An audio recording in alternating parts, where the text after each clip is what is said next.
¿Qué tal? ¿Cómo están? Un agrado saludarles nuevamente. Estamos en nuestra 35ª versión de las Cartas sobre la Mesa. Un programa de convergencia donde las opiniones, los comentarios, las visiones acerca de la política nacional e internacional, pero también los procesos políticos que nos importan, en materia de conversación, de una manera, yo diría, amena, pero también profunda en términos de lo que implica, tanto para hoy como para el futuro. La Carta sobre la Mesa es posible gracias al auspicio de Clínica Acuario HD, una clínica que está convencida de que la imagen y el cambio de imagen de la política es una prioridad y eso requiere la incorporación de distintas visiones. Y por eso mismo, Clínica Acuario HD, una cirugía estética integral que usted puede hacer sus consultas directamente a la página web www.acuariohd.com o concurrir personalmente a Pérez Valenzuela 1551 en Providencia. En este marco de referencia donde se quiere cambiar la imagen de la política, ya ha empezado el año político, mejor dicho, 2018, y marzo no solamente ha estado marcado por lo que ha sido el cambio de gobierno acá en Chile, sino también por novedades que han recorrido el Perú, nuestra vecina nación, donde el presidente Kuczynski ha dimitido y se espera de que efectivamente el Congreso apruebe esa dimisión y asuma a su vicepresidente con un especial desafío, que ya vamos a conversar. Está también la demanda de Bolivia en La Haya, una demanda para negociar. No es una demanda marítima, es una demanda solamente para negociar. Y de eso también vamos a estar conversando en el programa. Lo que pasa en nuestra política nacional en torno a lo que es el rol que está jugando, por ejemplo, José Antonio Kast y las repercusiones que esto tiene, por ejemplo, en las universidades, donde en una se le niega que pueda hacer uso de sus espacios y en otra es agredido.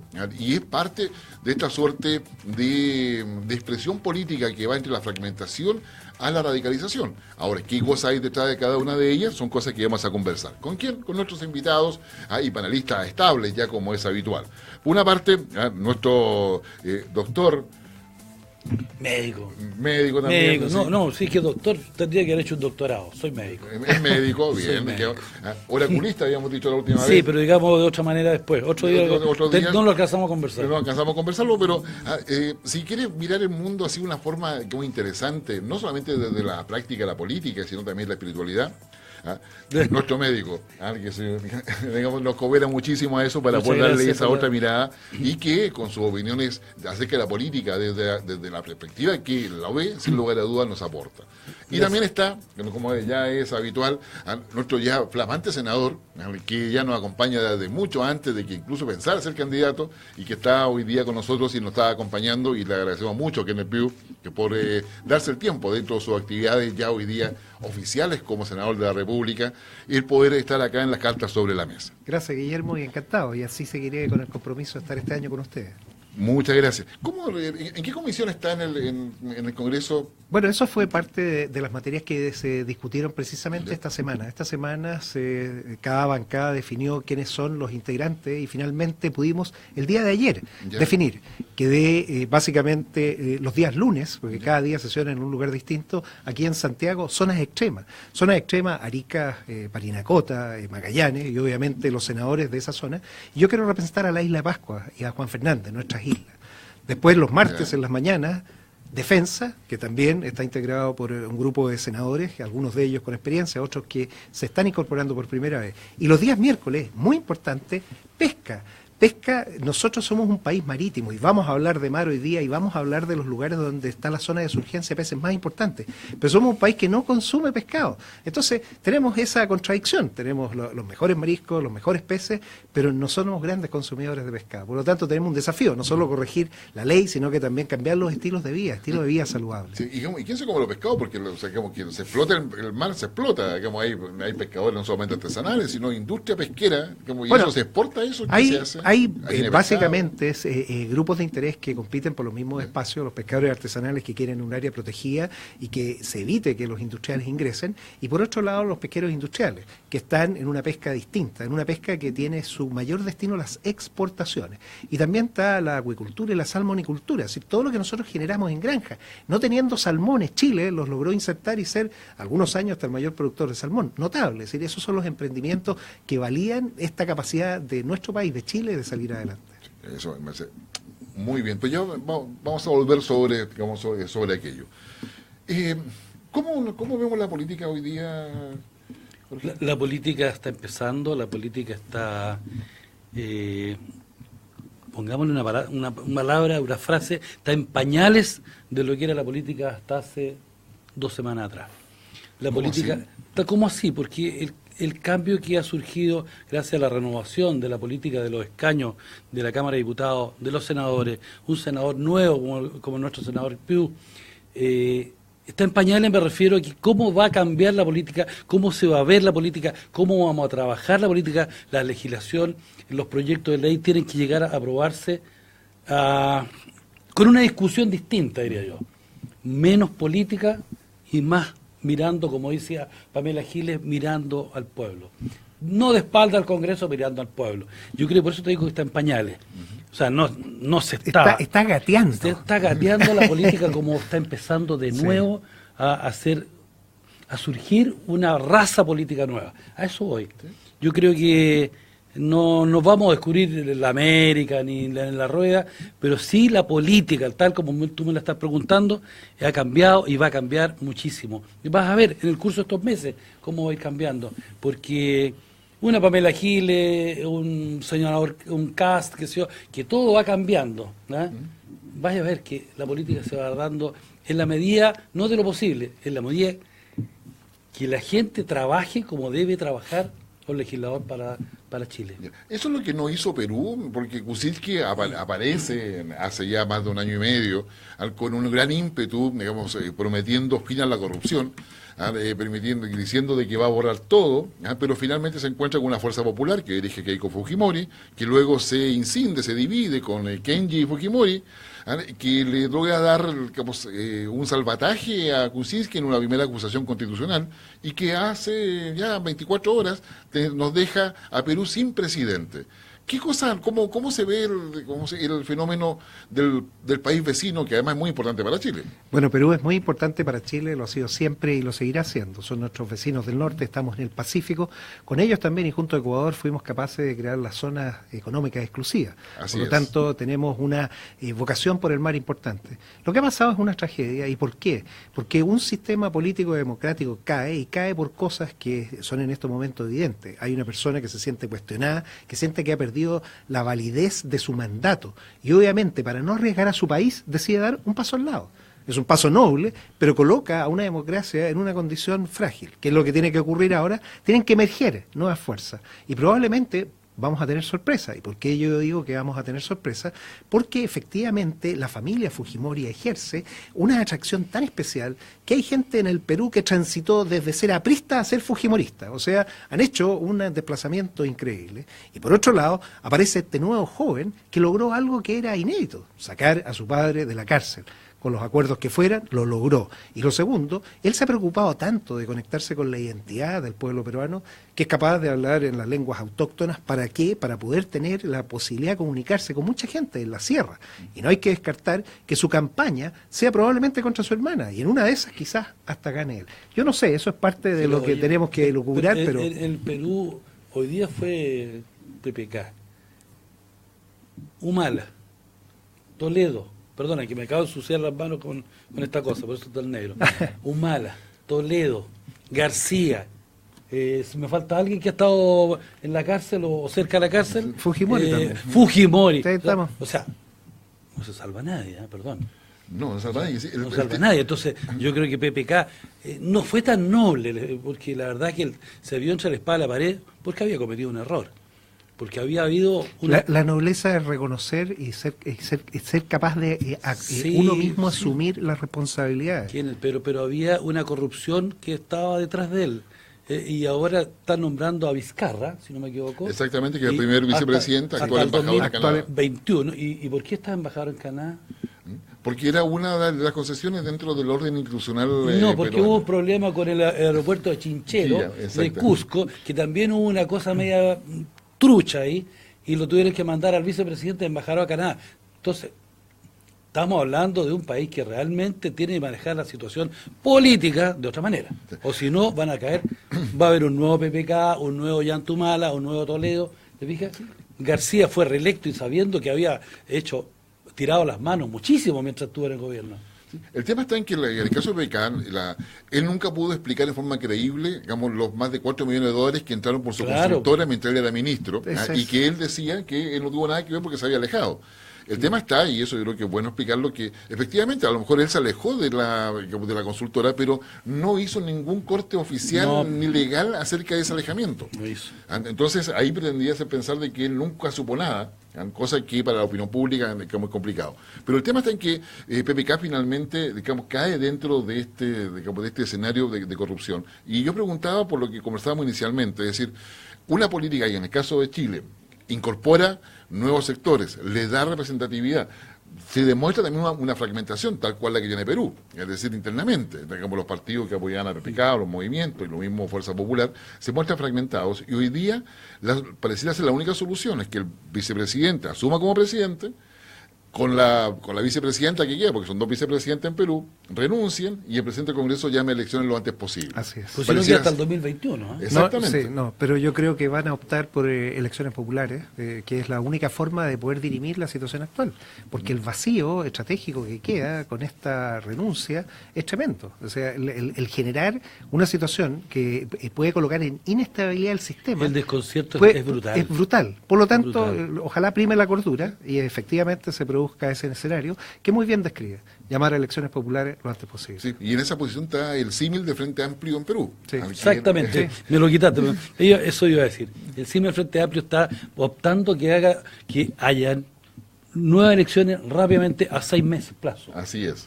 Ahí estamos hablando de elección presidencial y legislativa, claro. de ambas, un cambio completo. Y eso nos deja, yo diría, con la Cumbre de las Américas, que va a ser en abril. Bueno, no viene Maduro, no viene PPK ahora. Pero viene Trump. Viene Trump, sí, viene Trump. Entonces, ahí yo diría un proceso. Perú, ¿por qué es importante para nosotros, Kenneth? Perú es importante porque la alianza que tenemos en el Pacífico la permite y la prolonga el Perú. El hecho de tener una frontera común, que es muy importante, donde tiene que custodiarse uno de los activos que la humanidad espera de nosotros, es el control del narcotráfico. Tenemos hoy en día en Colombia, en el sur del Perú y en Bolivia, la producción de la cocaína del mundo.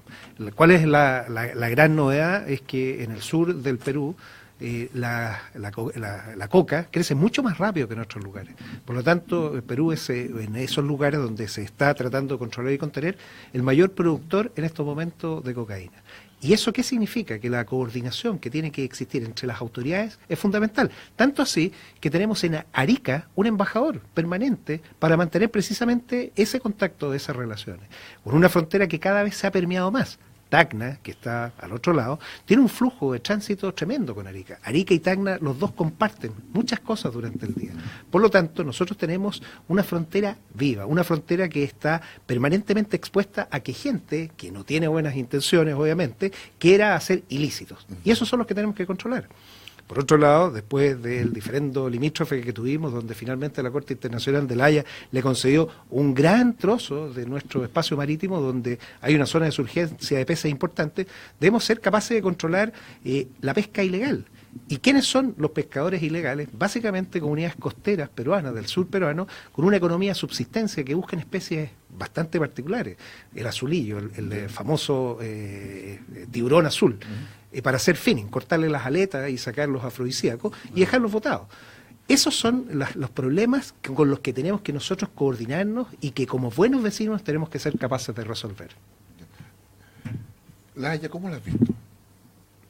Mira, La Haya, por supuesto, yo no soy ni encargado, ni coagente, ni nada, pero soy un ciudadano cualquiera que ve La Haya y se informa por las noticias y me da la impresión que va a quedar ahí boteando la pelota, porque me da la impresión que La Haya va a decidir finalmente que haya negociación. Una negociación que después se verá cómo va a seguir la negociación.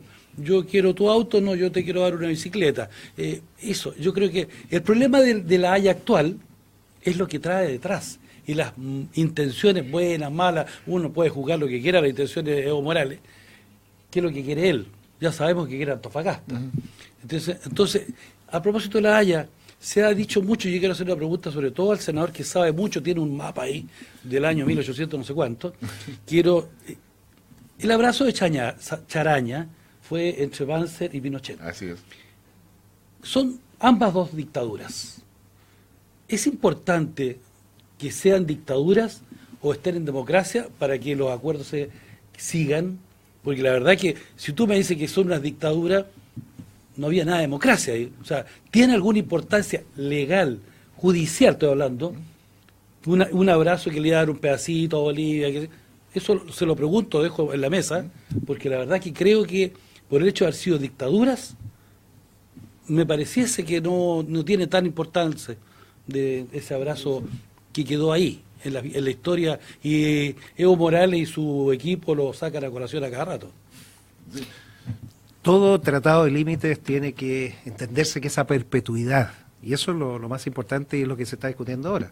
Hay una débil línea entre la diplomacia, que puede estar negociando permanentemente, y el derecho, que es lo que realmente corresponde, en donde cuando entra uno a tratar de entender cómo los países lograron tener las fronteras que tienen ahora, hay que respetarlo, porque empezar a revisar tratados limítrofes, el mundo entero podría cambiar. El mundo entero ha tenido muchas transformaciones y finalmente, después de estabilización, de reconocimiento, los estados han quedado con las fronteras que tenemos ahora.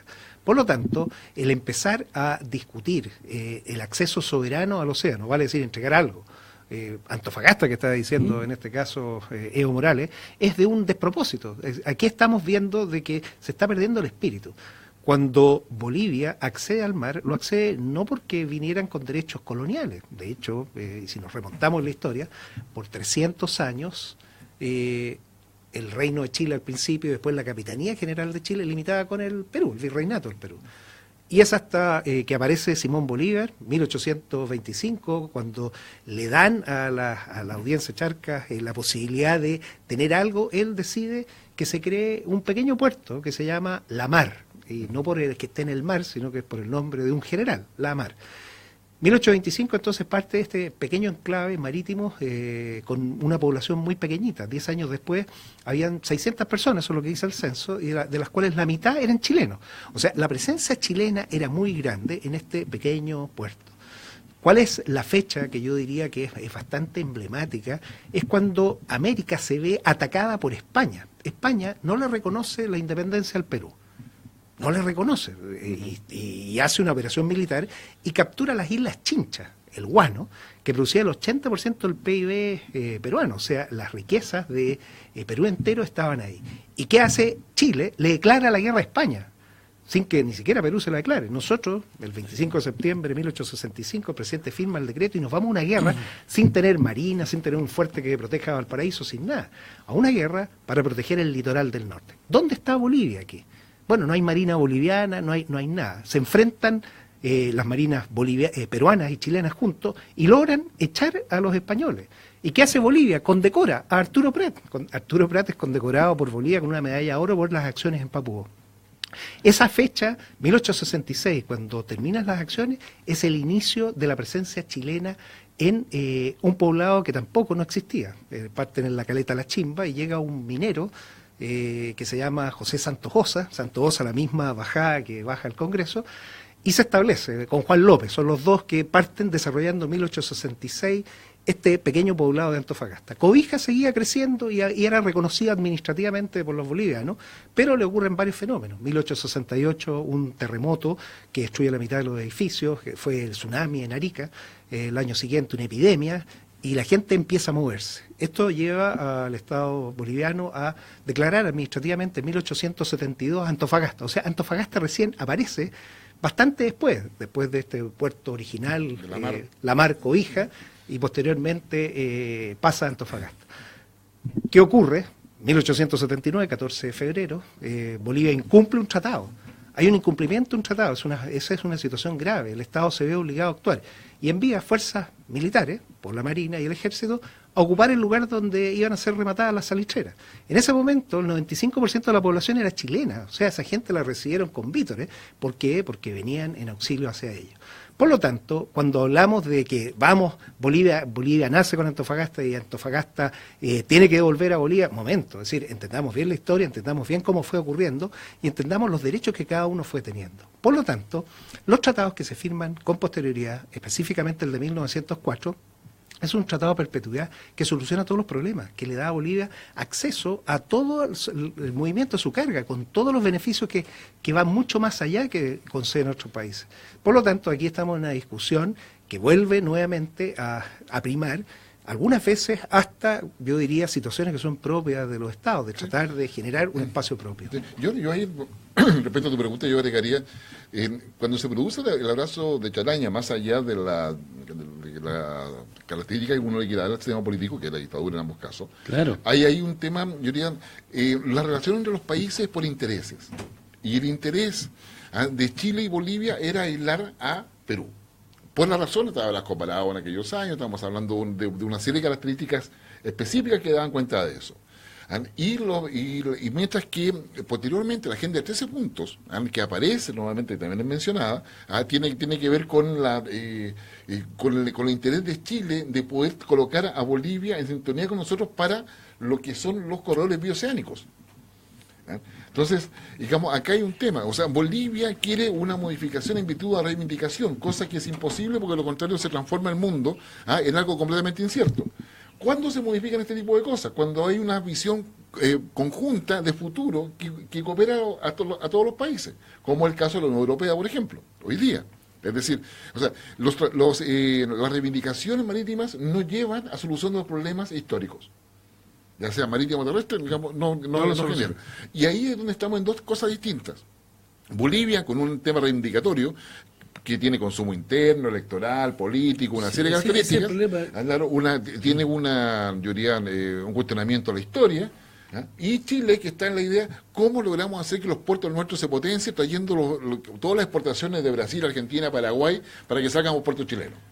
¿Ya? Y que incluso podemos compartir con Perú, porque si Brasil es un mega país productor de muchas cosas. Entonces tenemos ahí cosas importantes que yo diría que cosas hacer. Pero un puntito después de la gran clase de historia que nos dio Kenneth, muy buena. Algún nombre me quedó. Uno de los nombres. El problema es Evo Morales. Yo quiero poner al tapete y no dejarlo pasar. Porque Evo Morales ha hecho soberanía al mar de boliviana, esté de acuerdo, no esté de acuerdo, los mapas, la historia, pero ha hecho su camino político. Y eso habla muy mal de él.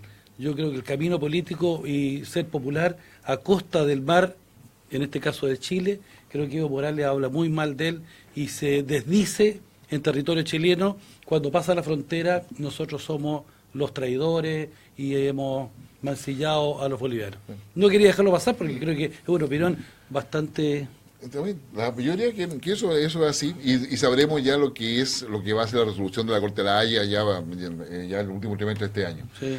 Yo les quiero invitar a que hagamos un pequeño corte, para que vayamos a abordar otras temáticas que también nos convocan, y una de esas tiene que ver con el medio ambiente, que está muy cercana y muy asociada a lo que son los temas del siglo XXI, y aquellos temas que en la práctica dicen relación con decisiones que tienen que tomar, porque cuando hablamos de medio ambiente hablamos de la pesca, hablamos del territorio antártico, hablamos del aire, de los salmones, sí, hablamos de la industria, la contaminación, y también hablamos del agua.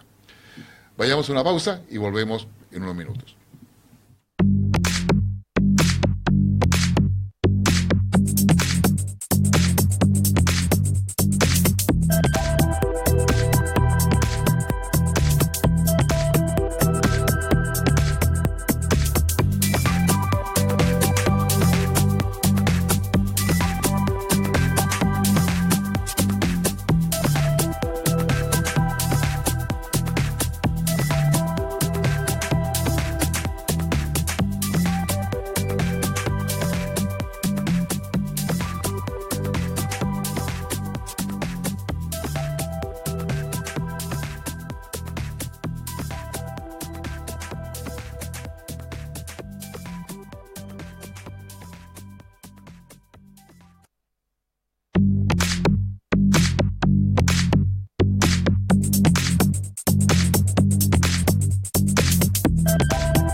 Ya estamos de regreso nuevamente en esta 35ª versión de las cartas sobre la mesa. Nos acompañaban en la primera parte de este programa el doctor Jorge Sepúlveda, nuestro analista senior, médico, yo insisto, oraculista. Está bueno, vamos a dejarlo oraculista, la verdad que es un sello. Sí, no, dejémoslo es así. un sello.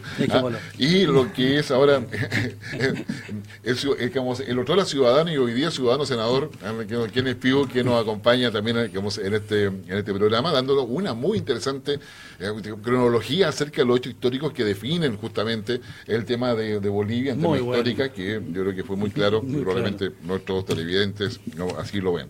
Y se nos suma ahora, en esta oportunidad, alguien que normalmente aparece bastante en los medios de comunicación porque además es la cara visible de una organización que ya por muchos años ha tenido un rol, yo diría, político importante, de influencia, de denuncia y muy asociado a la transparencia, que es Matías Azul, que es el director nacional de Greenpeace. Bienvenido, Matías. Yo creo que es la mejor presentación que me han hecho en mucho tiempo.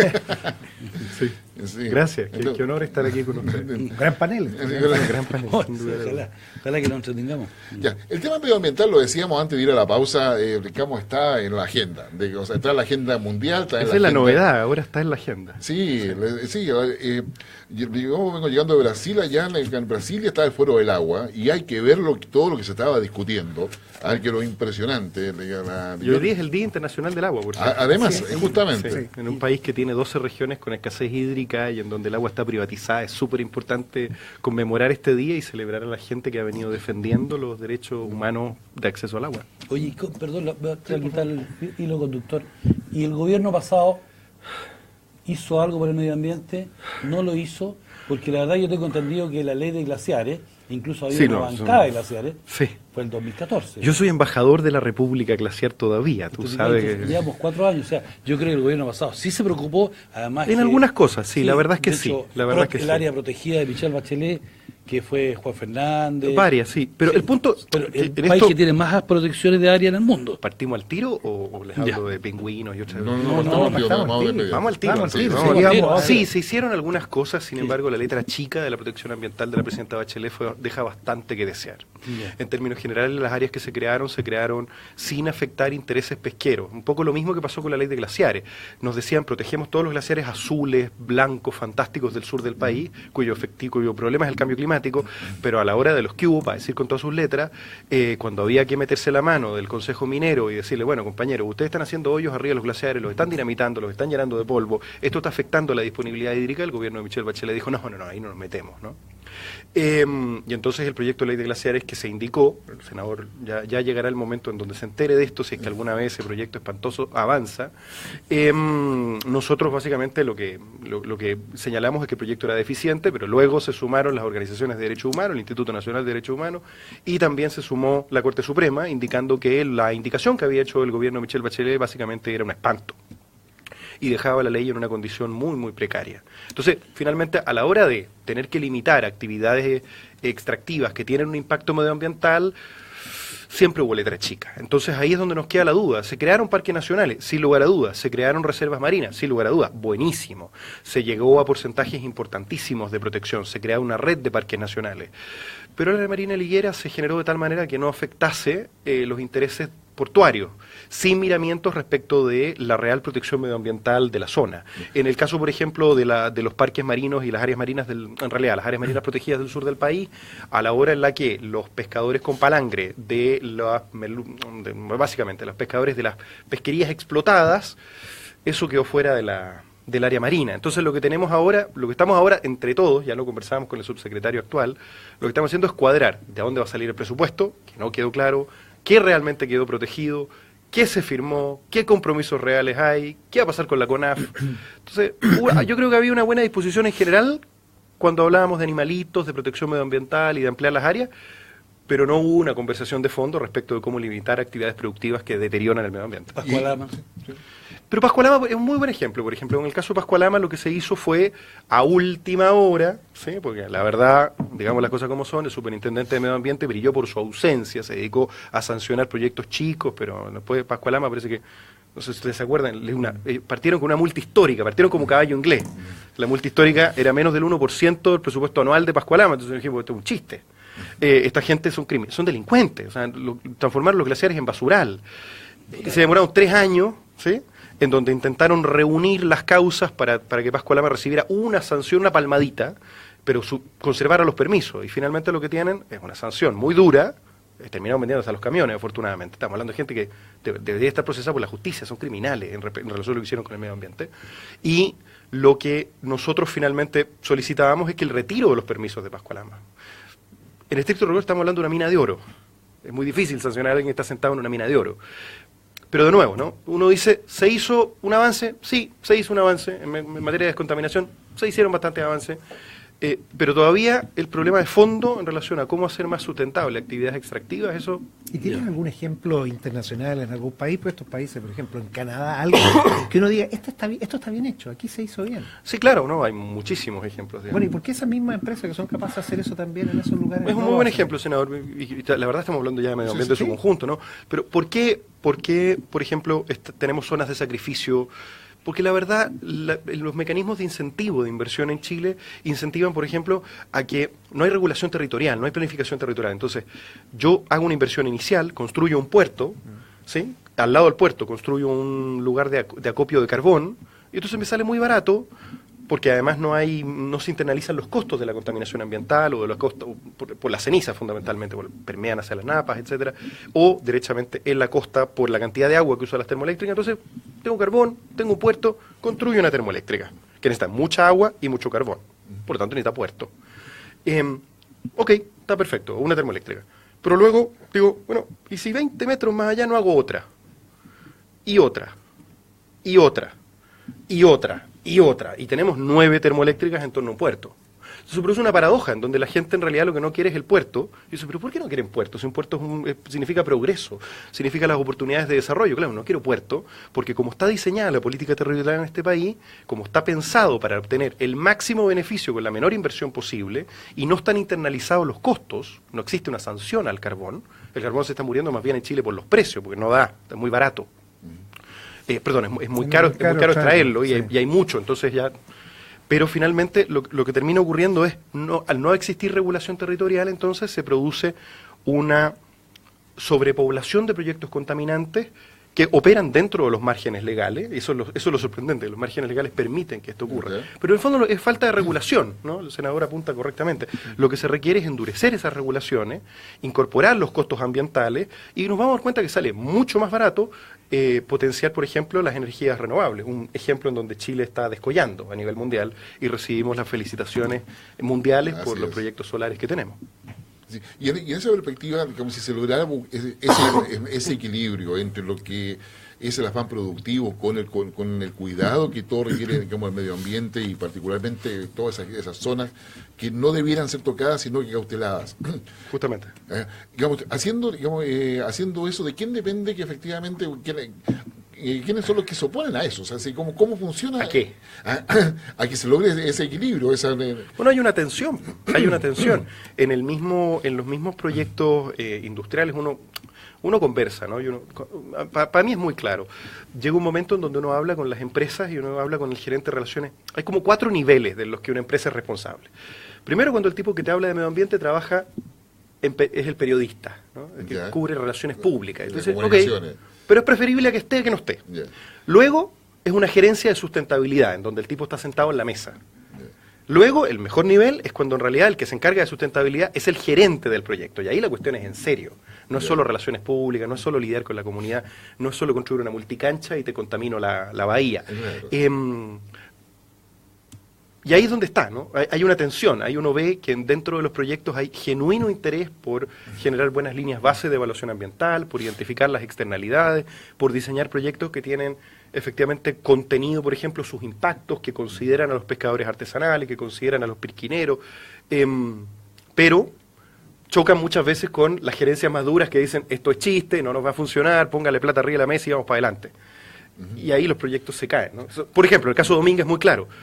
Había un trabajo con la comunidad, pero a alguien se le ocurrió mandarle un mail al subsecretario Wagner y que terminó con el subsecretario Wagner procesado. Entonces, tú dices, ¿Le creemos o no le creemos? Si detrás está Carlos Alberto Délano, el Grupo Penta, hay un subsecretario procesado y este proyecto fueron capaces de violar toda la normativa vigente con tal de agilizarlo. La Contraloría, en el caso del gobierno del presidente Piñera, cuando dice que de los 100 proyectos que estaban priorizados, 54 el gabinete había incurrido en presiones indebidas para aprobarlo, entre ellos Hidroaicén, por ejemplo. Entonces uno dice, aquí es donde se nota una tensión política entre la buena gestión y los cavernícolas que todavía existen en la empresa. Entonces, ahí estamos. ¿Sí? Ahí todavía hay una tensión. ¿El comportamiento de las empresas multinacionales es distinto a las nacionales o hay estándares diferentes? Porque, digamos, en el mundo, bien lo decía el senador, hay empresas que sí se preocupan. Sí, claro. Y esos mismos estándares los aplican acá como una visión más regional. Hay una perspectiva de un ranking, no sé. Es mucho más complejo que decir, Sí, si el problema fuese intereses extranjeros y intereses nacionales, sería todo tanto más sencillo. Tanto más sencillo, porque además los intereses locales, en el caso, por ejemplo, del grupo Luxich, estamos hablando de un consorcio de inversiones que, el mismo Codelco, digamos, que aquí en Chile tiene ciertas prácticas en relación al agua, pero en la selva del Ecuador no tiene, digamos, el estándar de comportamiento ético de Codelco allá no es el mismo, y eso casi no se sabe, por ejemplo. Entonces, es bastante más complejo. Yo diría que esa tensión es transversal. Lo complejo es cuando dentro de una propia industria también hay criterios disímiles. Por ejemplo, en el caso de las bolsas plásticas, que ustedes pronto van a tener que votar, ojalá, espero, senador, para que se prohíban las bolsas plásticas en todo Chile, de manera gradual. Nadie está diciendo que se acaben ahora. En la zona costera ya se acabaron. No, pues, esa ley tapará. Exactamente, claro. Todo el mundo cree que está resuelto, y que Lavín la arregló regalando en las cruces y no hay bolsas plásticas. Porque están iniciando un proceso de familiarización para que la gente se acostumbre. Porque la idea que sea ley ya todavía falta. Hemos mejorado. Sí. Entonces, vamos pasito a pasito. Que es lo bueno, si hay que avanzar. Pero, por ejemplo, mientras Almacenes París ya no entrega bolsas plásticas, Jumbo sigue entregando bolsas plásticas. Sí, y mientras Almacenes París nos felicita por nuestra campaña, Jumbo nos reclama y nos dice que es imposible. Y es el mismo consorcio. Entonces uno dice, pero ¿cuál es el criterio? Aquí, de lo que estamos diciendo no es que se acabe mañana. Nosotros no queremos que se apaguen las termoeléctricas, me encantaría. Pero no estamos diciendo que se acaben las termoeléctricas mañana. Lo estamos diciendo hay que planificar, hay que hacer una transición gradual. Esto no ocurre de un día para otro. Pero tenemos un problema y eso significa que vamos a tener que meternos todos la mano al bolsillo, pero fundamentalmente los que se enriquecen con estas actividades para hacerlas sustentables. ¿Cómo ves el tema en las áreas marítimas protegidas? Porque si bien vamos en la vanguardia, también hay mucho desconocimiento. Tenemos, por ejemplo, ONGs con la que probablemente tú te vinculas, Oceana, PEW, que se llama PIU. Yo también soy PIU, pero PUGH. Ahora, son también, tal como tú dices, hay empresas, bueno, hay ONGs que tienen visiones distintas, que tienen formas distintas. ¿Cómo tú podrías lograr ahí generar algún consenso para que también no nos confundamos? Yo tengo la impresión de que estamos bastante alineados en relación a esto. Hoy día en la mañana justamente estábamos en el grupo de organizaciones en donde está PIU, en donde está WWF, en donde está, bueno, básicamente todas las organizaciones internacionales y relevantes en conservación, así Conserva Chile, la conservación privada, estableciendo cuáles van a ser nuestros puntos mínimos sobre el proyecto de ley de biodiversidad y áreas protegidas, ¿no? Que también regula la conservación privada. Y hemos avanzado montones. O sea, yo he estado en conversaciones con subsecretarios, no voy a decir quién para no pasar el dato, pero donde los subsecretarios de pesca me preguntaban si los parques marinos y les implicaba un sobrecosto en comprar gualetas, digamos. O sea, desde ahí en adelante hemos avanzado montones. Porque un guardaparque con snorkel, se imaginaba. Entonces, hemos avanzado montones, ¿no? Y ahí es donde es súper importante la tarea del Congreso en aumentar los recursos para la fiscalización, para la correcta gestión, para preparar mejor y para que tengamos un servicio de biodiversidad que sea capaz de proteger la biodiversidad y no aquella biodiversidad que no entre en conflicto con las actividades extractivas. Hay un tema que solo esa, es parte de este fenómeno, que es el tema cultural. ¿Y por qué yo coloco esto? Porque comunidades costeras son básicamente, sobreviven y usan los recursos, necesitan tener acceso a ellos. Canadá, que es un referente, por ejemplo, los inuit, nosotros les llamamos esquimales. Los inuit piensan que los canadienses son los que más protegen todo, es decir, no matan los mosquitos y no fumigan porque la fumigación hace mal, entonces hay que vivir con mosquitos. Pero en Canadá se autoriza a los inuit a cazar focas, a matar focas, porque es un tema cultural y ellos van, hacen su hoyo, cazan sus focas, se las comen vivas. Un tema entonces, delicado eso. Es un tema súper delicado, pero se está respetando esa cultura ancestral. ¿De qué forma nosotros queremos también incorporar esto? Tomemos el caso, yo represento a la región de Valparaíso, la que le da el ancho a Chile, de Rapa Nui a los Andes, 4.000 kilómetros.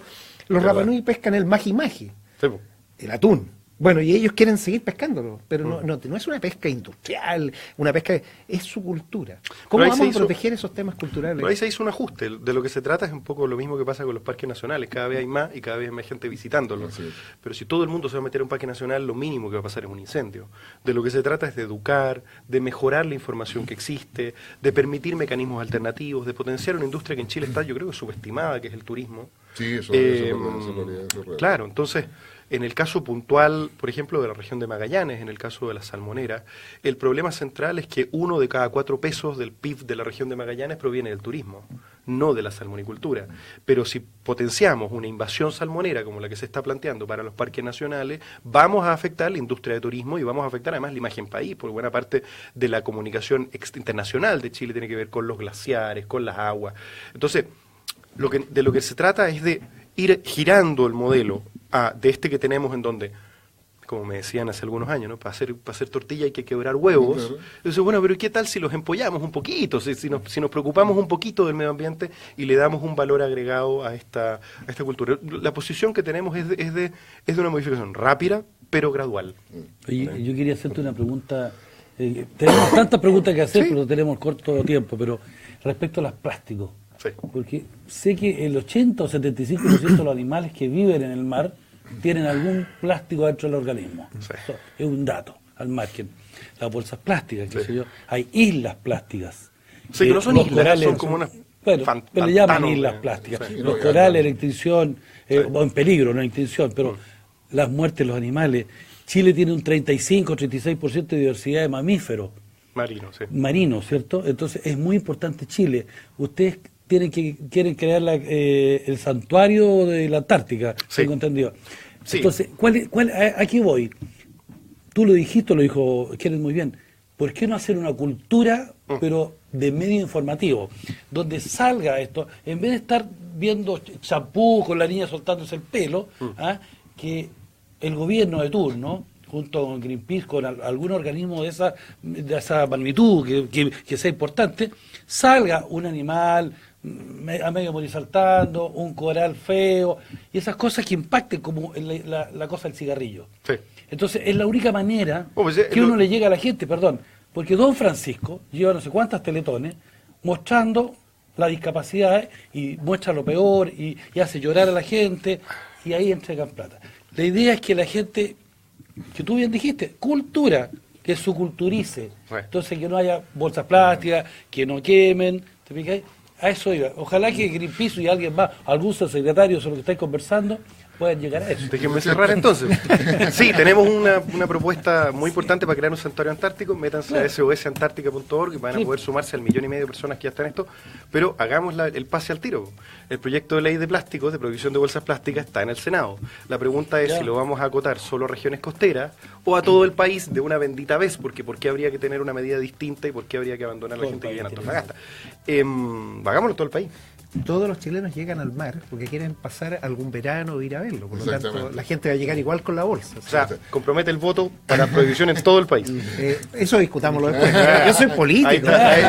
Es que ahí estamos tomando 95% de... Pero parece que estamos listos y no alcanzamos a hablar de salmonera. No, nos queda mucho tiempo, así que yo Matías, te quiero dejar comprometido para otra oportunidad, para que podamos tocar los temas, porque nos queda el tema del salmón, nos queda el tema del agua, que me interesa en particular, que yo creo que es el gran tema que se viene. Recordemos que Sudáfrica se va a quedar una de sus principales ciudades sin agua, Ciudad del Cabo, justamente en el mes de abril, que no es un tema menor, es lo más visible que tenemos respecto a una carencia que está en todo el mundo. Así que, Jorge, muchas gracias. Gracias a ti. Como siempre. Matías, por supuesto, muchas gracias. Y a ustedes, un agrado que nos acompañen en esta 35ª versión de nuestro programa Las Cartas sobre la Mesa. Y agradecemos a Clínica Acuario HD, donde se le quiere cambiar la imagen a la política, con la cirugía, una buena cirugía estética. Visiten su página web, www.acuariohd.com. Por su compañía, muchas gracias y hasta el próximo programa.